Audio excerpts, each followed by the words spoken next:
favorite, Dairy Queen Silver Springs, where we always treat you like kings and queens. Hello, gorgeous. Hi, this is Becky at Hello Gorgeous Salon. It's time to get that new look started. Let's get rid of those sun-damaged ends and faded out color and get into something rich and vibrant. Humidity is not your hair's friend. It causes your hair to capture moisture and leaves it looking dry and unhealthy. Hello Gorgeous is a certified Brazilian blowout salon. We can tame those locks, leaving your hair healthy and shiny with a Brazilian smoothing treatment. So let us help you make a great first impression. Call us today to set your appointment at Hello Gorgeous.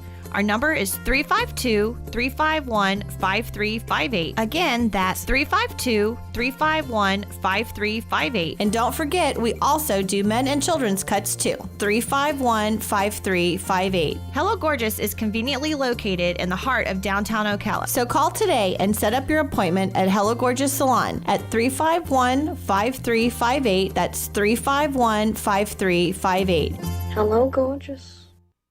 Get it for less at the DIY Home Center outlet. Get top quality real wood cabinets the same or less than the big box stores are selling the cheap stuff. And that's not all. Drywall screws big box stores are $6.47 a pound. At DIY, only $4.99. Plus, DIY has the largest selection of mobile home parts and accessories anywhere. From carpet to doors, get the DIY supplies you need for less. The DIY Home Center outlet. We are your building material closeout store. 2191 Northwest 10th Street, just 2 miles east of I-75.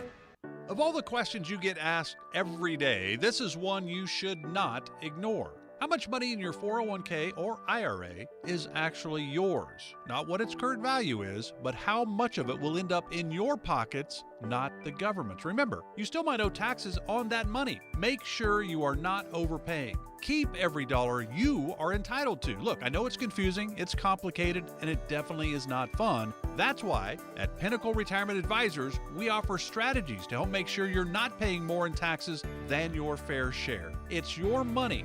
You deserve to know what's at stake. Call our team at Pinnacle Retirement Advisors today to get started. 352-320-2060. That's 352-320-2060. Do not do the IRS any favors. 352-320-2060. Firm offers insurance services and may not give tax advice. Investment advisory services offered only by duly registered individuals through AE Wealth Management, LLC. Hi, I'm Jimmy Buffett. Save the Manatee Club has helped to protect imperiled manatees and their aquatic habitat for decades, but there's still more work to be done. Threats from cold weather, red tides, pollution, and boat collisions continue to take their toll on the manatee. So let's work together to safeguard the manatees and the places they call home. Be the friend they need. Visit SaveTheManatee.org. Thank you. Shamrock Security Systems, 629-3223. Shamrock Security Systems is located here in Ocala, Florida. Shamrock Security Systems is a top-rated alarm company offering 24/7 monitoring, video surveillance, fire and flood protection. You'll sleep a little better once the job is done. Shamrock Security Systems for over 31 years. 629-3223. Get a 100% free quote from Shamrock Security. 629-3223. Sold, sold, sold, sold. Now you've done it. Have you lost your mind? He's back. And you're listening again. A legend in his own mind. Don't believe me? Just ask him. Here's Tom Schmitz live on WOCA. The Source.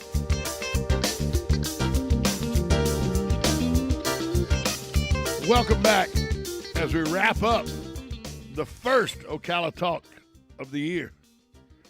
It is Monday, January 3rd. I'm your host, Tom Schmitz, coming to you from the studios of WOCA Radio, located just off the runway at the Ocala International Airport in the Brick City, beautiful Ocala, Florida. And I came across this story this weekend, and I thought it was enough, a good enough story that we needed to find out more. And if you're a subscriber to Ocala.com or Ocala Star Banner, you've probably seen this story, but you probably didn't read it because it's not, unless you're a history geek like me or, somebody that really enjoys history, you probably skip some of these articles. This is about Florida history, though, and it was a story I was not aware of, I'll be honest. This was a story that was brand new to me. When I read it over the weekend, I did some research on it and found that it was quite the story. June 6th, 1944. No, we're not talking about D-Day, but we kind of are. That was D-Day. But also on that day, a Miami news reporter took a ride up the south shore of Lake Okeechobee. Now, because they're 5 hours ahead of us over in Europe, they started the assault at sunrise. It was still the middle of the night here. Well, the reason they sent the newspaper up there is the invasion of Europe had begun, and editors from the Miami local newspapers wanted a local reaction from Germans. I read that. I go, well, was there a big German community? A big German? I thought the German, Wisconsin, I know, had a big German. Pennsylvania had a big German area. Ohio, I knew. But was there a big German area on Lake Okeechobee in Florida? No, there was not. Well, how'd they talk to Germans then? Well, in May of 43, the Allied forces had begun sending Germans they had captured in combat. They began shipping them to the United States. 9,000 of them went to 22 camps right here in Florida. Camp Blanding was the headquarters of it. There was also an active POW facility, up there just south of Jacksonville. Liberty Point, though, was where this guy was going. Germans were there. They were put to work performing the work of planting and harvesting sugarcane. And believe me, from everything I've seen, everything I've heard and talked to, we ain't talking about easy work. Sugarcane's a back-breaking endeavor from every indication I've ever seen. Well, the reporter went there to talk to those Germans that were planting and harvesting the sugarcane. He said, you heard of the invasion? They said, yeah, we heard about it on the radio, but it's all propaganda. Germany's going to prevail. You can put that down in the books. Yeah, it seems like they were a little cocky. And by the way, they should have been a little cocky. They had controlled Europe for the entire war, and there was no guarantee D-Day was going to free Europe. We now know for the outcome, so we now know that the June 6th was the start of the liberation of France and then the liberation of all of Europe and the downfall of the Third Reich. We know that now. We didn't know that June 6th of 1944. Now, don't think for a minute, even though they were out there and they were cocky, that their homes in the Glades were a winter vacation. The American Red Cross went and inspected the point in March of 45, found it was 103 degrees, dust aggravated, in 6 months without rain, settled on everything. The camp was allegedly to have violations of not enough latrines for the prisoners they had. They had 12 latrines for 300 prisoners. Only 2 of the latrines you could sit in. The rest of them were all stand-up. But remember, it's 1944. The Red Cross makes these claims and fell on deaf ears. People weren't real sympathetic to the German POWs in Florida, especially the way American POWs were being treated in Europe. They worked a normal job in the camps, 8 a.m. to 3 p.m. The military charged farmers the going rate for labor. They were able to show a profit by paying prisoners 80 cents a day in coupons. They would then trade those, the prisoners would be able to trade those coupons for cigarettes and beer. But local distributors weren't happy with that. The local guys that distributed cigarette and beer found out the Germans were getting cigarettes and beer while they were being held hostage. They shut off supplies. They said, no. Morrison Field, where it was always being staged, just down at Palm Beach International Airport. They were like, no, you sharing our cigarettes and beer with the POWs, we're not giving you any more. The barracks where they were held, 6 guys to a barracks. No air conditioning. But they did eat the same food as the guards there. The nearly 300 prisoners fished in nearby canals, saw films twice a week, assembled a concert band using instruments bought with the money from their canteen fund. They took classes in bookkeeping, English, geometry, chemistry. They were given American magazines and copies of the New York Times.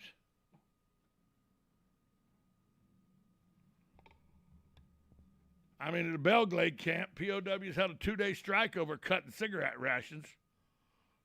The American public, press, and politicians painted worded pictures of coddled Germans whining about cigarettes at the times when GIs were stumbling across Nazi concentration camps. They were coming across the Jewish concentration camps. They did have escapees, though. Escapees were always a problem. One got as far as all the way as Callahan, Florida. That's where I'm from. He had left the Everglades, south of Lake Okeechobee. He was captured, returned to that camp. He was scratched, bloodied, and filthy, trying to get out. The head of the POWs complained camp officers had beaten the man. Well, his scratches and cuts came from the Florida countryside, according to the commander of the prison camp. But Germans, almost 9,000 of them housed right here in Florida in POW camps during World War II. And they planted and harvested sugarcane for farmers, and those farmers were charged for their labor. 80 cent, it was 80 cent a day, 80 cent an hour. Let's see what it was again. It was, let me see, where in this, got it in my notes here, it was 8 a.m., 80 cents a day they were paid to harvest and plant sugarcane. But except for this reporter that went to try to get German reaction to the storming of Normandy, beaches, Omaha, the average public might not have known that there was German POW camps right here in Florida. 22 of them. I had no idea. Never even heard about the POW camps. Now I'm on a mission to go try to see if I can find some museums that explain what happened. Well, just a little bit of Florida history you may not have known.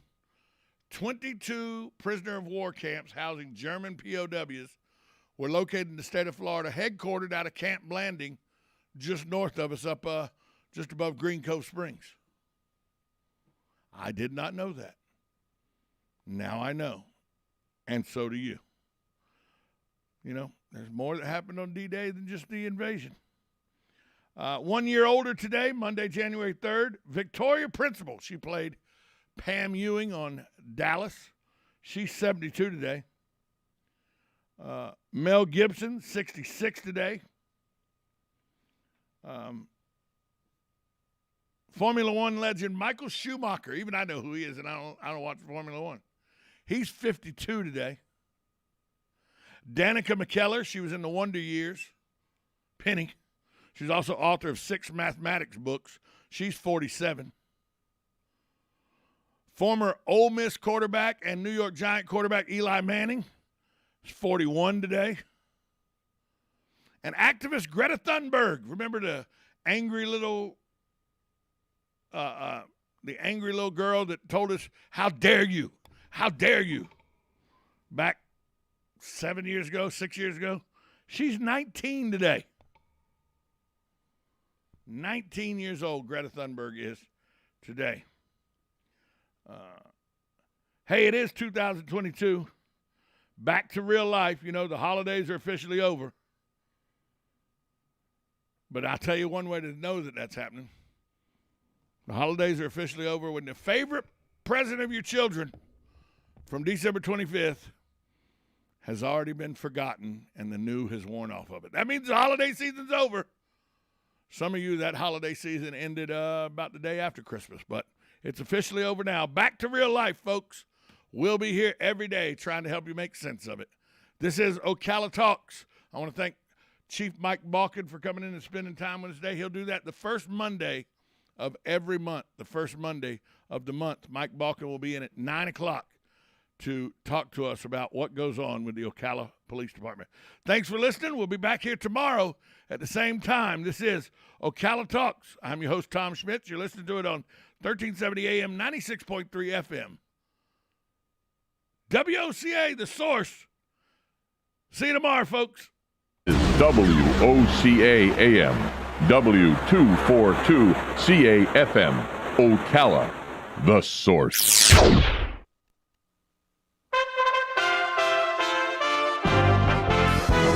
USA Radio News with Lance Pride.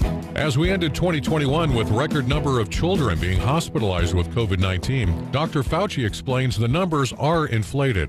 If a child goes in the hospital, they automatically get tested for COVID, and they get counted as a COVID hospitalized individual, when in fact they may go in for a broken leg or appendicitis. A brand new year brings the same policies to the U.S.-Mexico border crisis. Representative Congressman from Texas, Pat Fallon on Fox News, is a member of the Armed Services Committee. From two things. It was manufactured from Joe Biden's wokeness and his weakness. He signaled to the far left that he would institute a de facto open border policy. And wait in Mexico became catch and release. And build the wall became open the gate. And deport criminals became cartels run amok.